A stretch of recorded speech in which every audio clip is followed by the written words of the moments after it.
Assalaamu calaykum dhalinyaro. Muuqaalkeena maanta waxaan ku daawan doonaa wiil yar oo ku lumay buurta dusheeda. Buurtaasoo ahayd buur aad u qurux badan oo aad u soo jiidasho badan. Wiilkan yar wuxuu ka lumay asxaabtiisii. Buurta korkeeda waxaa ku yaalla guryo qurux badan iyo meel ay kaga tageen asxaabtiisii isaga oo hurda. Markaa wiilkan yar waxa uu raadiyaa maalin walba sidii uu uga daadegi lahaa buurtani, laakiin ma helo meeshii uu uga daadegi lahaa. Kaliya ta waddo ayaa bannaan, albaab weynna weeyi, waana uu xidhan yahay albaabkaasi. Wiilkan yar wuxuu maalin walba raadiyaa sidii uu meeshan uga bixi lahaa, laakiin ma garanayo meeshii uu uga daadegi lahaa. Meeshani waxay ku kala hadheen asxaabtiisii la socotay, wuxuuna maalin walba raadiyaa albaabkii uu ka bixi lahaa. Nasiib darro ma garanayo meesha uu uga bixi lahaa meeshani. Inkastoo ay tahay meel aan lagaba tagin oo aad u qurux badan, haddana waxa uu doonayaa inuu asxaabtiisii ka daba tago, ileen meesha ayaa cidla ku ah.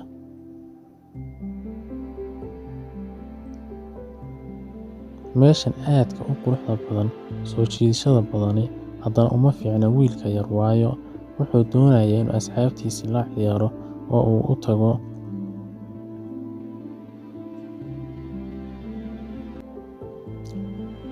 Wiilkan yari waxa uu maalin walba ag tagaa meesha dhalaalasa ama quruxda badan leh ee buluugga ay hadda uu ku sii cararayo.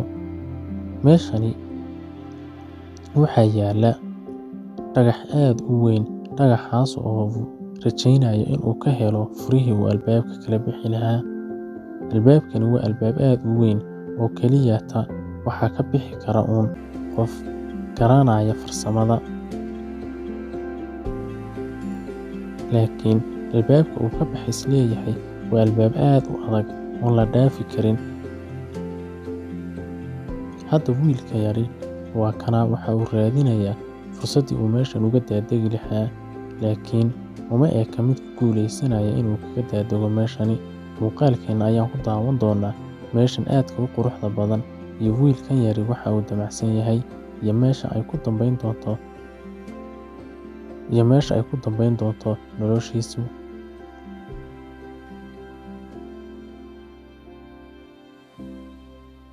Wiilka yar weli wuxuu raadinayaa fursaddii uu meeshan uga bixi lahaa.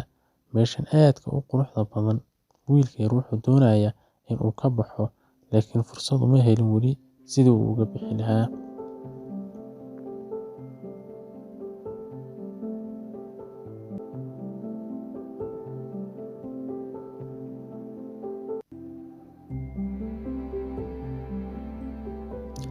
Meeshani aadka u quruxda badani, wiilka yar wuxuu doonayaa inuu isagu iskaga daadego maadaama uu in badan joogay. Meeshan wuxuu ku arkay wax u samaysan sida hararka, laakiin ma qaadi karo, meel lama geyn karo. Qofka weyni ee caqliga lehi wuxuun buu isticmaali lahaa si uu meeshan uga baxo, laakiin ka yar ma garanayo. Waa uu iska daawanayaa, waxaan wuxuu yahayna waa uu garan laayahay.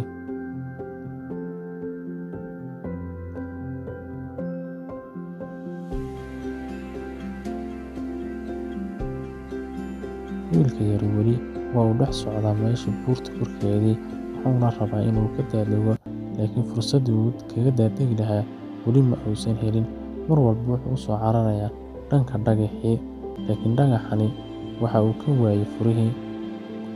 Meesha laga bixi karo ama albaabka laga dusaayana waa meeshaas uu ku sii cararayo hadda ee dhagaxa weyna. Laakiin nasiib xumo waa ay xidhan tahay, kamana bixi karo. Meeshan kaliya waxaa lagaga baxaa dhagax u samaysan sida dheemanta ayaa la gelinayaa albaabka, markaasuu furmaya. Laakiin wiilka yari ma garanayo mana uu helo weli. Wiilka yar hadda wuxuu ag taagan yahay waa dhagax sida dheemanka u samaysan, laakiin kan ma adeegsan karo ama uma qaadan karo albaabka.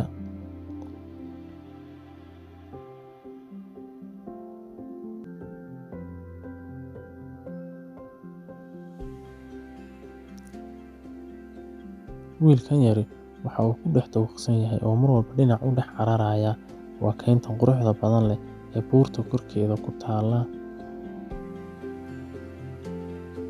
Wiilka yari habeenkii wuxuu u hoydaa guryo qurux badan oo ku dul yaalla isla buurtani, laakiin isagu waxa uu rabaa carruurtii la socotay isaga. Hadda wiilkii yaraa waxa uu soo gaadhay meel biyo leh, ama wuxuu arkay godka meel ka soo horreysa oo biyo leh. Meeshan oo aad u qurux badan, laakiin aan ku habboonayn carruurta ama qof keliya, ayaa wiilkan yari uu weli ku nool yahay.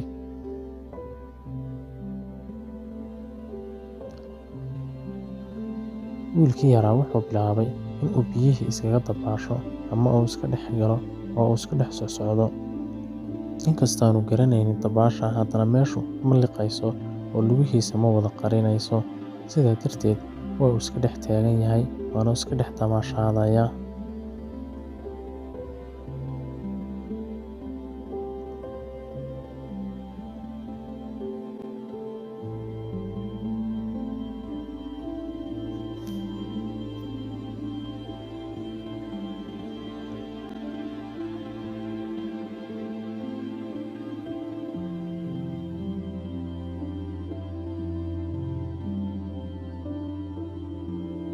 Wiilka yari weli waxa uu ku dhex jiraa biyihii, waxaanu iskaga dabaalanayaa biyihii.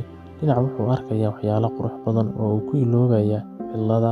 Haddana in yar kadib waxa uu xasuusanayaa in uu lunsan yahay, oo ayna meeshan ahayn hooygiisii dhabta ahaa ama meeshii uu ku noolaan jiray.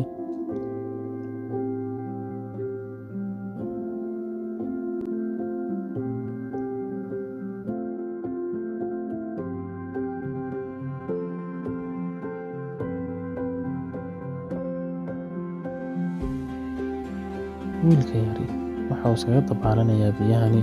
Maalinkii marka uu buurta dul joogo in badan ee uu iska soo daawado dhulka quruxda badan leh, waxaa dib ugu soo laabtaa hoygii isagii asxaabtiisu ay ku kala lumeen, oo ah xariishkan yar ee aadka u quruxda badan ee ku yaalla buurta korkeeda. Ayaa uu habeenkii oo dhan iskaga soo jeedaa, marka dambena waa uu iska seexdaa.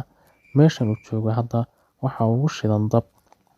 Dabkaas ayuu iska diirsadaa kuna dul fikiraa ilaa inta uu ka gaadhayso xilligii hurdada uu seexanayay. Wiilka yar weli waa uu fikirsan yahay, waxaanan arkaynaa in aanu ku guuleysanin inuu ka baxo buurtii korkeedii. Wiilka yar weli waxa uu iska fadhiyaa meel ku dhow dabkii, wuxuuna seexdaa meesha yar cariishka ah ee ka dambeysa dabkaasi shidmaya.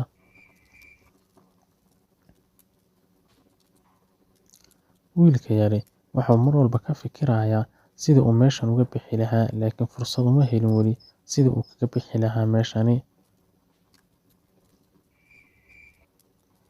Wiilka yar sida ka muuqata waa uu murugaysan yahay, wuxuuna ka fikirayaa sidii uu asxaabtiisa uga daba tegi lahaa oo ka luntay waqti hore.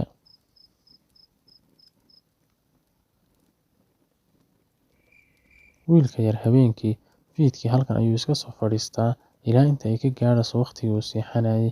Wax xayawaana ama dadka waxyeeleeyana aaggani kuma noola.